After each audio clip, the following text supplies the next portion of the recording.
we're in almost at the point of self-loathing. We think we're an illegitimate culture. We have a reprehensible past, that what's been passed to us is not worth defending, and then that feeds right into the weakness. But having said that, Australia has not taken a backward step in the face of the so-called 14 grievances listed by China. That must have surprised China, and we're caught here. On the one hand, it makes them less flexible. They won't take our calls, they won't interact, which is pretty extraordinary. On the other hand, if we were to acquiesce in any way, of course, that contempt that you talk about would simply flood over.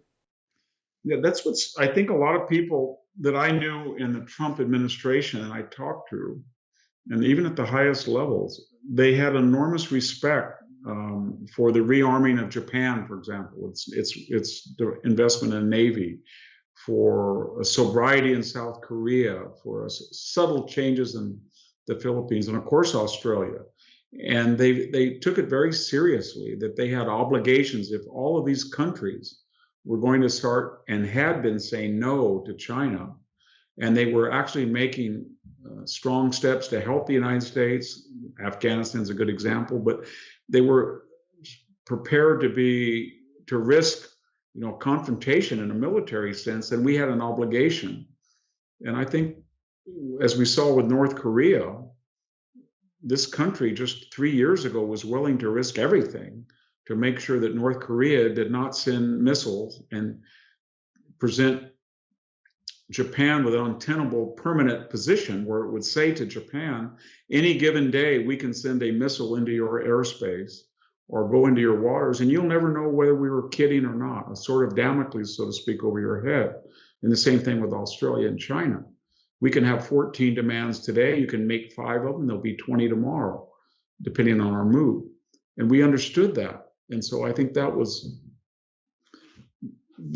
a different country, was I'm saying to say. That was just a different administration.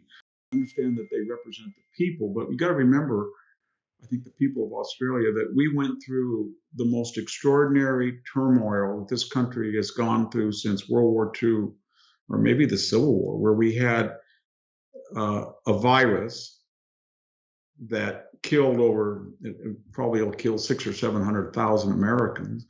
It was birthed in a virology lab of our existential enemy. In response to that, we had a national lockdown where people didn't talk or see each other for over a year. We had the George Floyd incident that resulted in 120 days of rioting, $2 billion in damage, burning federal courthouses. And then we had the most contentious election in our history because of the lockdowns. 102 million people voted by absentee ballot. That never happened. And then we've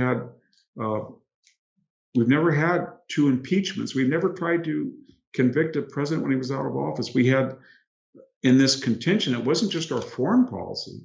Suddenly serious people were saying, we have to get rid of the 232-year-old electoral college, the 232-year-old constitutional right of states to set their own voting laws and national elections has to be abandoned. Oh, by the way, the 180-year filibuster, it's racist. Oh, by the way, the idea of 60 years of 50 states, no, we're going to have 52 states. Oh, by the way, 9 people in the Supreme Court for 150 years, we're going to change that too. So we were in a Jacobin cultural revolution.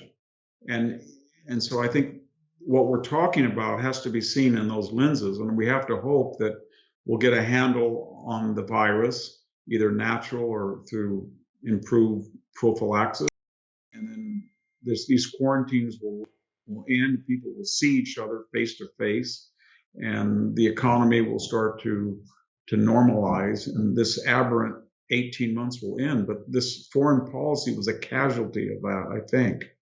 It just sheer madness put into power people who, under normal circumstances, would not be there. And I'm not putting words into their mouth. When Gavin Newsom said that the lockdown gave us an opportunity to have a more progressive capitalism, or Hillary Clinton said we would never have single-payer healthcare unless we had this. Going back to Rahm Emanuel's 2008, we're never going to let a crisis go to waste. Or, as you know from the Great Reset of Klaus Schwab, and the Davos people who said, that COVID is a lever to allow all of the countries and democracies of the world to have world governance, and where we'll set uniform laws about corporations, emissions, diversity, etc. So I think these are really aberrant times. We have to hold on, so to speak, until we have a return to sanity. Thank you for watching this episode. If you value vital conversations like this one, please like, share, subscribe, and join the conversation.